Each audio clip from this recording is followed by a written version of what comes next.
Hey, and welcome back to the Business Real Talk. On this episode, I'll be talking about what it means to scale a lean business and how we use our simplified scaling model to reach and maintain 90% profit margins with a teeny tiny team of just two people working just 15 to 25 hours a week.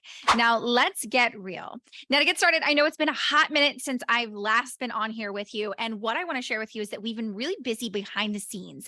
Now, it's important for you to understand why what we've been doing over the last couple of weeks has been so important and why it lends itself to the lean business model that we're sharing here with you today. Now, three of the things that we've been working on behind the scenes is that one, we've been redeveloping and upgrading our bingeable series. And you'll now see that we have an exclusive audio series on how we leverage the Netflix effect to get leads to sell themselves. So you're going to want to go and check that out because it's been totally revamped to showcase exactly how this powerful EasyS method is the answer to how 416 of our clients have been able to scale successful businesses while getting their leads to sell themselves. So head on over to easySleads.com to go check that out right now. We've also spent a lot of time upgrading our Sustainable Profit Academy. This is our flagship mastermind program that really focuses on scaling businesses and being able to do so in this simplified scaling approach. Now, we've also been taking a new approach to how we create a complete rebrand and a new website. And it's like this complete rebirth into the next level. Now, in a little bit, I'm going to share with you why those three things actually are exactly what I'm going to be sharing with you here today and why we don't just talk the talk, but we actually walk the walk. Now, during this last couple of weeks while we've been working behind the scenes, I've had the pleasure of having so many conversations with colleagues and peers that have been scaling their own 7 and 8 figure businesses. Now, a few years ago, I got starstruck by a well-known coach that you've probably seen all over the internet. Now, this guy was making multiple six figures to even $1 million months. He had a shit totally together, a large team that handled every aspect of his business from client acquisition to even the delivery of his programs. He was spending boku bucks on ads and having his face plastered across every platform imaginable. And he had offers stacked on offers, stacked on offers. Like I couldn't keep track of every offer he was coming out with. And it seemed like he had the whole darn enchilada. Now, after meeting him, it seemed like everyone else at that level followed suit to exactly what he was doing in his business. And that became the norm of what business scaling really looked like. It was working your ass off to pay the piper, making flashy success of what business growth was all about, and talking about $500,000 months while clinking champagne glasses in a fancy penthouse. That became the norm. Only what I didn't realize, even though I knew that it wasn't what I wanted in my business, was that a lot of that was a front. Now, fast forward a few years, I joined a mastermind for scaling entrepreneurs, and that same coach that I had watched years ago was there with me, along with other coaches I had seen and watched as they flaunted their success. Only I would sit on calls with these people and I'd hear them say things like, I can't make payroll this month. I think I'm going to have to let people go. Or we're spending hundreds of thousands of dollars on ads and collecting new client revenue, but we're barely breaking even after expenses. Or even discussing how many refund requests they were getting and they weren't sure how to handle it. Now, the truth of the matter was, I watched a lot of these coaches shut down their businesses because while it looked like they were succeeding on the outside, their success and profit wasn't sustainable. Meanwhile, I had people reaching out to me from inside of the mastermind asking how I was able to reach and maintain 90% profit margins. And I was having people ask me how I was able to scale to 100K months before even running ads, all with a teeny but mighty team of two, me and my assistant. Now, the lead model of scaling isn't new, but it's something that I've been running in my business for the last 12 years. And the reality of it is, I don't see it being talked about much in a world where large teams and huge ad spend has become the pinup for success. And it comes down to three factors that make scaling a lean and sustainable business possible. And that's what we're going to cover here today. Now, I want to be clear that if your dream is to have a huge team surrounding you and you want that huge flashy version of success, have at it. But this episode is not for you. But for those of you who are listening that want a business that's going to be here for the long haul, that's going to last for the next 10 to 40 years, one that gives you the freedom in your life to travel, to be with your family while bringing in the profit that changes your life and the lives around you. And if you believe in strategic growth, the kind that fuels you, not one that burns you out, then this episode is for you. Now, it's just what we've learned to build a business based on how it's always been done before. A huge team has been an epitome of some version of success. And these rotating and ascending offers that build people to where we want them to go has become the standard. Now, there's so many moving parts that I see in businesses and in behind the scenes of these businesses that when one piece of that breaks, the entire business model goes with it. Now, we're here to break the standard and create a new one. That's the heart of innovation. Now, it's going to come down to understanding that there's three key areas that create what we call a low profit margin area. And in order to understand why that happens, I want you to first understand the baseline of what profit margins are and why we're able to create a 90% profit margin on average within our business. So let's talk about how to really understand profit margins and how to calculate your own. Recently on my Facebook profile, I asked the question of what people thought was the average profit margin for an online service-based business. Now, what I noticed was that a lot of people weren't even familiar with what profit margins were, and there was a lot of confusion around this. So let's kind of break this down and get you to be able to calculate your own profit margin so you can see where it lies right now and where your opportunity for scaling really is. Now, a fancy way to understand this is that Investopedia defines a profit margin as a measure of how much money a company is making on its products or services after subtracting all of the direct and indirect costs involved. It's expressed oftentimes as a percentage. Now, the formula for understanding your own profit margin is to take your revenue, subtract the cost, and then divide that by the revenue. Once you have that number, then you're going to multiply that by 100 to find out your profit margin percentage. Now, on average, we find that the online business world and service-based business specifically has profit margins that range from 20 to 30%. Now, what I'm going to do is I'm going to share with you what that actually looks like with numbers so you can see what I mean by the profit margins that they produce and why increasing that profit margin puts new money into your pocket without any extra work. Now, let's take $100,000 a month as an example. Now, on $100,000, if we have a 30% profit margin, that means that you're going to be making $30,000 of profit a month. So on $100,000 of revenue that's coming into your business, you pocket $30,000. On $250,000, that looks more like $75,000. So again, $250,000 of revenue means that the profit margin you're creating at 30% is going to be $75,000. On 500,000, that's $150,000, so on and so forth. Now, at first glance, you might be thinking to yourself, hey, this doesn't look bad. It's a good chunk of money that's going into my pocket each month. But when you see the flip side of this, and I showcase for you what, for example, our 90% profit margins look like, you're going to see how drastic the difference is. And it's easy to really understand why increasing profit margins are one of the biggest and most important things you can be doing in your business right now. So let's take the same numbers we did before. So just as a quick recap, 30% profit margin, which is on average. On $100,000, you're taking home 30,000. On 250,000, you're taking home 75. And on 500,000, you're taking home 150. Okay. That means work my ass off, make $500,000 a month. I'm going to have a profit of 150,000. Now, on my business, in our business model, we use that lean scaling, that simplified scaling model. And what that looks like is a 90% profit margin. That means on $100,000 of revenue that we generate in our business, we profit $90,000. On 250,000, that's 225,000. 500,000, that's $450,000. So just a quick like side-by-side comparison for you. On $500,000, the difference between a 30% profit margin is 150,000, and on 500,000, that's 450,000. So that's $300,000 that we're essentially forfeiting in our lower profit margins. It's a pretty drastic difference when you see it side by side. And this really matters because when you're pouring your heart and soul into your business, when you're sacrificing and giving up things and you're building this legacy, you want to stand the test of time. And when your goals ultimately is that you want a form of freedom, like time, money, or otherwise, your business's ability to increase profit margins directly correlates to how you can really create that legacy and freedom and having the response back into the profit we're creating without creating more work. Now, on a lower profit margin, not only am I bringing home more profit, it's actually creating more stress from the overhead that I have to upkeep month after month. The more dependent we become on hustling for higher revenue generation every month, just to keep the lights on. So now that we understand the baseline of what profit margins look like and how to calculate your own, I want you to take a step back and really ask yourself, what is my profit margin right now? And where will I be able to ideally move up into? And what I'm going to share with you next is where the biggest leaks in our profit margins are. And finally, we'll come back and share how you can actually increase those opportunities in your business itself. Now, in the past 6 months, I've watched dozens of businesses have to close their doors. I want to be really honest about this. And it's really disheartening to watch because while those business owners deeply cared about the businesses that they were creating, keeping up with the growing demands of operating a business, especially at scale, becomes nearly impossible.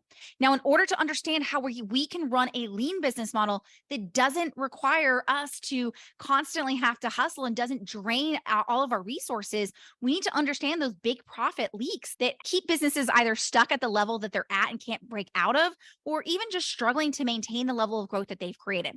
So let's get into it. The first is a large team. Okay. I cannot tell you how many people I see with a exhaustive amount of people in their team and honestly becomes unnecessary. Now, a few months ago, I ran into a coach that serves a very similar audience as I do, and she was putting out a job application to hire a director of operations. Now, her business is already had a really large team compared to the profit that she was pulling in. She had an assistant, a marketing manager, a success manager inside of her program, a financial officer, and now she was adding a director of operations. Now, unless you're running an agency, the need for large staff of people often isn't necessary. And I'm going to tell you why this actually comes up and why we're actually going to talk about how you can resolve that. But more often than not, you need to understand that these large team models are what's going to eat away the biggest chunk of your profit, which means for this person that I'm talking about, this coach that I was sharing with you, she was averaging somewhere between $30,000 to $50,000 a month. And the reality is that her profit margins were probably closer to 20% instead of that 30% that we originally calculated, which means all of that hard work that she was putting into things, all that added pressure of trying to make payroll, having enough clients to fill the pipeline to be able to really maintain the expenses that she had in her business, that she was most likely being left with somewhere around $6,000 to $10,000 a month. Now, I want you to take that in for a minute. That's not bad, but that means that even at scale, your numbers need to consistently grow and get larger in order for you to take home more profit, which means no matter how hard you work, you're still going to be minimalizing the amount of profit you can bring into your business. So that first piece of really understanding that one of the biggest profit leaks that you see are going to be in really bringing in team and or even outsourcing. So I'm going to share with you in a little bit what we do to actually flip that on its head and reverse that so that you're not spending so much on team and outsourcing and you get the best bang for your buck so you can actually increase your profit margins without really adding extra work to your table. So the second biggest leak is in client acquisition. Now, it's no secret that typically client acquisition tends to be the biggest profit eater in a scaling business. Now, what I want you to understand is that with privacy changes and more market saturation, the cost of client acquisition is starting to go up, which means that for people who were relying mostly on ads, the same booked appointments that were costing them somewhere around $100 a call is now costing them sometimes upwards of $1,500. That drastic increase can be a kick in the pants to your profit margins. And even if you're not running ads, the need to keep up with attention and trying to stand out in saturated markets is going to be expensive. And what I want to really share with you is what that looks like even in an organic market. So right now, what we're seeing in organic markets is that one of two things happen. Either one, they're running sporadic launches where your business becomes fully dependent on having a revolving door of offers and launches in order to create a huge cash injection and into your business. Now, the problem becomes because of market saturation, a lot of these conversion events and launch offers are not going as well as they used to. So what happened to be really freaking great and produce amazing results one time isn't able to consistently do the same month after month. And not to mention, you can't really launch month after month without confusing your audience and without burning out your audience. Now, those people who are leveraging organic and maybe even using an evergreen process, we're seeing that even in that case, the profit margins are really deteriorating. Now, we seem to be the exception to the rule, and I'm not saying that nobody else does this, but I do see that this is a rare occasion. But what ends up happening is because of the market saturation, the changes in the algorithms, what we see is that there's a growing demand of attention that ends up eating away at profits. So even though you're not paying for paid media, what ends up up happening is you're paying in another way towards the expense of having to stay top of mind and trying to really chase that demand. So a great example of this, I had a client who came to me, she was running organic and ads, and she kept telling me that her organic wasn't where her profit leaks were. But when we took a closer look, what we realized was that she was paying for someone to write and post her content, someone to edit her podcast and create clips of them. She was paying for an editor to edit her YouTube videos, and even outreach specialists that could reach out to people within her organic market. Now, what you don't realize is that all of those things are added expenses that eat away at your profit margins. So leads, booked calls, conversions are all going to be drastically more expensive than even a year ago when we're fighting for attention in a saturated market. Now, to scale that, whether you're using paid media or organic efforts in order to scale that client acquisition, is going to require you to consistently pour more money and resources in order to be able to create the same results, which means, again, we're not able to increase profit margins, and most likely you're actually decreasing profit margins because of all the gap opportunities that I'll showcase for you in just a little bit. Now, what I want you to take one extra bonus look at is when we go and scale client acquisition too quickly or without the right foundation in place, what ends up happening is we get hit with things like refund requests or a high number of defaulted payments, or even unhappy clients that have left you with totally being burnt out. Not to mention the ever revolving door of team that are here one day and gone the next when they get a better offer or want to work with someone else who has a consistent flow of leads into their pipeline. So not only does this create a profit leak in your client acquisition, it's also a cost of the lack of retention, both with your clients and with your team, which is technically its own profit drain. So let's just call that a bonus one. Now let's get into our third profit drainer, what I call the cost of complicated. Now, we've all experienced the cost of complicated. Maybe you haven't called it that. Now, there's the months that we spent building out a funnel with all the bells and whistles with a lead magnet to get people to our list and then sell them a low ticket offer. And then after that, with enough emails and enough challenges, maybe they'll buy your high ticket offer. Offers on top of more offers. That's another version of the complicated business model. And all the people, all the money, and the time that we spend to get those things up and running, only to realize that they're a bust or they didn't take off how we had hoped. Now, complicated is expensive, but not just in the financial sense, but also in your energy and time. Now, as a great example, I had a client, Joan, and she had spent the last 11 years building a business that surpassed 7 figures. But while her business really looked successful from the outside looking in, that she had hit 7 figures, when we got into her business and looked at what her profit was, she was barely creating 15% profit margin. So again, to take a look at that, that meant on $100,000, she was taking home nearly $15,000. So where was all of that revenue going? It was all the complicated efforts that we see oftentimes happening in businesses, especially when there's not a holistic approach to how they run their business. So an example might be for Joan, she had a lot of software. She had dozens of funnels, and each of those were hosted on different softwares with zaps to get one to try to talk to the other. And when we really ultimately looked at each of those funnels, none of them were actually working together, which meant that leads were coming into her webinar and they weren't being redirected to her Facebook group where she was actually focusing on creating conversions. And the people who joined her email list would just sit there after they'd gone through her automations, and she'd sell them sporadically when she was in a launch. And not even to mention the cost of team that she was carrying in order to operate the complicated business that she had. So her conversion rates were somewhere around 2%, and her ads person had convinced her that this was good and that she just needed to add more upsells. So she spent months building out more upsells and downsells and cross sells. And I could keep going, but I think you catch my drift here. This is the cost of complicated. When business growth becomes complicated, it's almost a sure sign that we're setting ourselves up to fail, not scale. Scaling is about simplifying, removing steps out of the process, creating the most direct path so that you can repeat and scale. So big teams, complicated backends, and expensive and confusing client acquisition are all moving you away from the goal instead of closer to it. So let's talk about what it actually looks like to increase your profit margins and really create a lean scaling business in what I call the simplified scaling model. This is going to allow you to increase your reach and revenue without messing with your freedom and profit.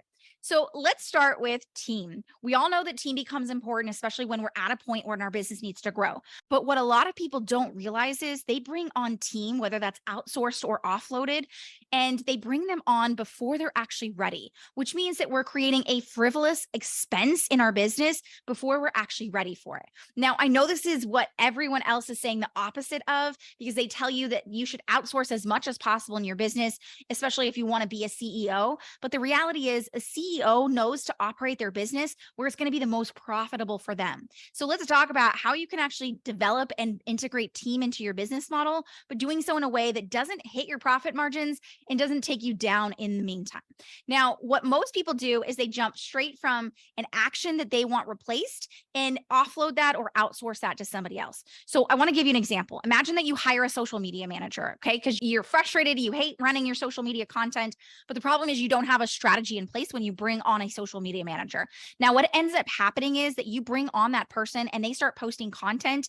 And yeah, sure, they're growing your following, which was their goal, but you're frustrated wondering why that hasn't equated to more sales. Now, the problem is you skipped steps to get to where you wanted to be, which was to offload that piece of the pie without actually having the other pieces in place. Now, I know we talked about how team is oftentimes one of the biggest expenses in a scaling business model. So what I want to share with you is why we've actually flipped the way that most people add team into their business and why this really does change how you increase your profit margins, but also create a holistic approach that delivers better results for you and your business. So now the typical approach to hiring team is that we go straight from problem to outsource or offload, which means you're either going to outsource this to someone else or offload to someone on your team. Now, the problem becomes that if we move straight from problem to outsource and offload without actually integrating the two steps that come before it, it becomes a really costly expense in our business. So instead of going straight from problem to outsource and offload, what we teach is that instead you go from problem to strategy to system and then to outsource and offload. So let me give you an example. Imagine that you hire a social media manager and you don't have a strategy currently in place and you bring them on thinking that you're going to get more leads in your business and therefore have more clients signing up to work with you. Now you bring this person on, they start posting content and they're growing your following, which was their goal. But what ends up happening is that you feel more frustrated because that hasn't equated to more sales. And the problem was that you skipped the strategy and the system and went straight to outsourcing. Now that person is doing what they do best, but it doesn't fit into your holistic process, nonetheless to your goals. Now, let's look on the flip side and instead say that you bring someone on and you already have a marketing strategy in place. You've gone through the EZS method, you've leveraged what we've created, and you've taken that strategy and you've been able to leverage the systems we give you and apply those into your business. Now, what you are able to do is bring someone on to offload or outsource, and you can explain that within just minutes of them coming through into your business, which means not only does it become more cost effective, creating a increased profit margin in your business, but also now you own that internally, which means if someone were to step away and that person didn't end up working out, you already have the strategy and system in place to replicate that so that you don't slow down in your business. So now you bring on instead a social media manager or a virtual assistant even that can implement the strategy and systems that you already have. And they're able to do so in much less time, let's say in 1 hour a day, which is what we teach our clients. And now you're spending less time and money on team and team management. You're getting better results, and it allows you to have the freedom that you wanted when you initially came to outsourcing, but you're also increasing those profit margins and keeping your client acquisition intact. The reason why we see this is because we take an approach of looking at when we bring on team, having it in a strategic approach where you first have the strategy and the systems before you decide to offload or outsource, delivering better results for you, having a more internalized process, which means that you're not constantly having to start and stop if someone walks away or if someone's on vacation. You have an easy way of being able to do that. But on top of that, you're able to do so in so much less time, allowing you to, again, increase that profit in your business and increasing the amount of time you have to do the things you actually need to do. Now, what I really want you to walk away with when it comes to the team side is that oftentimes people jump to team without realizing that a lot of the tasks that we quickly offload or outsource can actually be taken over by systems. And that means that either you, even if you do bring on a team, then there's minimal interaction needed because you already have the system in place and they just really have to apply it. What I want to share with you is that up until a year and a half ago, I was actually running my business completely by myself in 15 to 20 hours a week, which meant for 10 years, I ran a business as a solo entrepreneur, making multiple six figures a year. And the reason for that was every action I had in my business, I made it a point to develop strategy first, then moving into systems, and then ultimately being able to offload that. It's the reason why now every single aspect of my business, all the way from the marketing to the content to even onboarding onboarding clients and the delivery of my programs have all been systemized so that if I needed to take a step back for whatever reason, it's an easy handoff or an offload that someone can really leverage while keeping my profit margins completely in place and actually creating amazing results without decreasing my level of attention needed. So let's go into our second piece of the puzzle, which is what I call straight line to scale. Now you're going to grab a piece of paper. So that means if you're driving, you might want to hit pause and come back to this when you're at a place where you can actually do this exercise, or you can listen through to this exercise and maybe just come back to it when you are stopped and not in the car. So what we're going to do is we're going to create what we call straight line to scale. So what you're going to do is you're going to create one line from top to bottom of the paper. Now, before you get started, what we're looking at is every step within your client acquisition process means that you're going to create like a hump to the right or to the left that looks kind of like a speed bump. Okay. So from start to finish, I want you to look at how many bumps are in your process. And each of those bumps, again, are steps within your client acquisition process. Now I'm going to take you an example of this so you can see what it actually looks like. The goal is to get from the top of the page to the bottom with the least number of speed bumps. So let's say that our starting point on that piece of paper is where you're actually getting visible in front of your audience. And then the final end result of where we want to get to, the end point on your line, is going to be signing a client into your signature offer. Okay. Now that's the ideal. So right now, your line might look a little bit something like this. Maybe your visibility, the way you're getting in front of someone new, is that you're creating a Facebook post in an organic group. Okay. And our first bump is that from going from that Facebook group, the next step in your client acquisition process is that you have to start a DM conversation. Again, that could be you, that could be a team member, but you start a DM conversation. So that's one bump that we've already created. Next bump is, for an example, if the next step was to join your Facebook group, another bump. And the next one is that they need to read your content, another bump. And then they need to join in one of your quarterly webinars, another bump. And if they don't buy on that webinar, then they go into your email list, and that's another bump. And then you want the next step to be to buy a low ticket offer, that's another bump. And then they sit on your email list again, another bump. And then you go to another webinar, another bump. And then they get on a call eventually, another bump. They buy your signature offer, another bump. Okay. I want you to think about that. Okay. That is a typical client acquisition process that we see happening with so many people. Now, keep in mind, what we did here was look at it from the aspect of when someone doesn't initially become a client. So obviously our hopes are that your process from getting someone that initially becomes a client can happen quickly. But if someone doesn't, requires a little bit more nurturing, what would those bumps in the process look like? Now, if you were counting, that means that we've created 1, 2, 3, 4, 5, 6, 7, 8, 9, 10 bumps. And those are all speed bumps in the process of client acquisition. What that says to us is that our process is both complicated and expensive.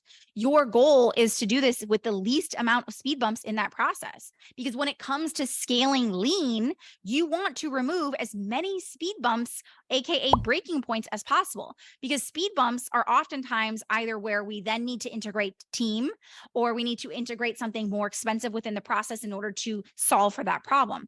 It's where we install more stuff to try and get it to work. So to see the flip side of this, with the easy yes method, people enter through our inbound demand marketing system. Okay. That means that they come in through a piece of content. They immediately go through our bingeable authority sales system. Once they've gone through that, this allows them to create a yes, I'm ready to buy, and go quickly to be directed to a call.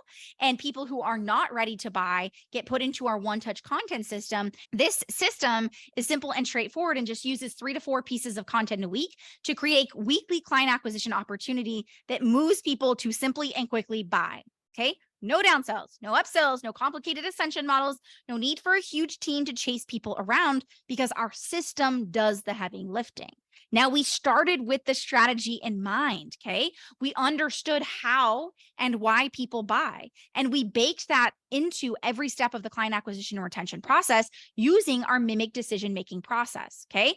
Once we did that, once we created that strategy, we applied that strategy and it got results, which then led me to immediately systemize it. In fact, I mentioned to you before, we just have a team of 2, me and my assistant, because we run our entire business with just us. There aren't a lot of gaps in the process. There aren't a lot of touch points that are necessary, or someone to pick up the ball because it's been dropped along the way, which is oftentimes what we're seeing. And there's no complicated process. People don't come in one place and then another place and then get bounced around until they purchase. It's a very straight line. And the reason this works so well is because it's strategic, and then it's systemized, and then it's set up to scale without breaking. So at the beginning of this episode, I mentioned to you guys that we took a step back to really work on the foundational items of scaling so that we can move our business to the next level. Now, the three things that we worked on, if you haven't already taken note of that, one of them was to go and really upgrade our bingeable authority system. That's our bingeable audio series. The reason why we did that is while it was producing amazing results, I'm talking about we have had over 2,500 people go through that system, and we have produced over $1 million through that system itself. I wanted to optimize it one step further so that I knew that when I was now going to go approach this from ads and recognizing that typically the conversion rate goes down on ads, I wanted to ensure that I could increase conversions on the actual system itself so that even with a decrease in conversions that typically come from ads, my system would still increase that on the back end. Again, increasing my profit margins, decreasing my opportunities for breaking points, and creating a more fluid approach that allowed people to come in and purchase quickly from me. And the second step to that process, which is going to be what we talk about now, is that we really looked at our client retention process. So a lot of times what people don't realize, and the third thing that we're covering here today, is client retention and why that's a huge piece of the puzzle when it comes to increasing profit margins. Now, what we recently did is we upgraded our Sustainable Profit Academy. And the reason why we did this is while our clients were getting amazing results, we wanted to ensure that with an increased number of people coming through it, that we would ensure those same results and therefore create that retention. Now, what people don't get is retention is always going to be more lucrative in your business than it is to acquire new clients. And so when we upgraded our Sustainable Profit Academy, we allowed people to get faster results with less attention necessary from me. So even though it's a very high touch mastermind, it allows my clients to see that success with ease and speed and allow me to increase the number of clients I could support within that container. Because what a lot of people don't get is they focus on scaling from the client acquisition side of how many clients can I get into my business without recognizing that if we can't maintain the number of results we're getting for those clients, then client acquisition won't do you any good, because it won't matter if you get 100 new clients into your business, but your refund requests and your number of clients who are defaulting on payments increases, then again, your profit's always going to be leaking somewhere. So retention is one of the huge aspects of what I teach my clients and why it's actually an important process that starts all the way from the first time you meet someone, because your ability to retain a client really starts with how much do they trust you? How much do they see you as a solution? And how quickly can they deliver those results? And how much can they then go and translate that to other people, making your message become that movement? My biggest profit drivers in my business are people who refer me new business, and my clients are retained within my business model. So those are the three core factors of what it looks like to really be able to increase profit margins in your business. It's what allows us to have those 90% profit margins within our business. Now, everything I've shared with you here today is exactly what I do with my clients in the EZS method. It's why we've been so successful and why we have such amazing success rates with our clients in being able to do so at scale. So clients who came to us just starting out as baby businesses, trying to set the tone for developing the growth strategies that would allow them to create the growth that they needed, all the way to companies who then were able to take it to 7 and 8 figures, because we set your business up with a holistic approach, looking at the entire business model and recognizing that a lean business model means that we're going to have simplified scaling, which means less attention and necessity of all the breaking points within a business, which leads us to our next step. If you're listening, you're here today because you know that the ability to be able to scale a lean business model is the answer to you being able to create freedom within your business and the profit that your business needs to be able to sustainably scale year after year. And everything I've shared with you here today is exactly what we apply within our EZS method, which has allowed us to support over 416 clients in every niche imaginable, leveraging this EZS method. And the next step is to book your growth optimization call. This call happens with me directly. We'll get on a call. We'll look at your current client acquisition process. I'll highlight for you where the biggest optimization points are and where your biggest profit drivers to be able to increase your profit margins are, and how we leverage the EZS method to apply this. And if you want to book that call right now, you're going to go to ezsleads.com/call to book a time to speak to me with directly. Now, if you're just getting here and you you want to learn a little bit more about what the EasyYes method looks like and how this can be integrated within your business, I want to again invite you to check out our new audio series where we break down the Netflix effect and how we leverage this to get leads to sell themselves. You can check that out at easyesleads.com. Now, as always, we love to hear feedback about what you gained or gathered from this episode. So we'd love to hear from you, and you can go over to Instagram at Next Level Up CEO. Send me a message and let me know that you listened to this episode or what your biggest takeaway was. And as always, it means the world to us when you help us turn this message into a movement by hitting subscribe, share, or even rating the episode that you heard here today. But until next time, here's to keeping it real.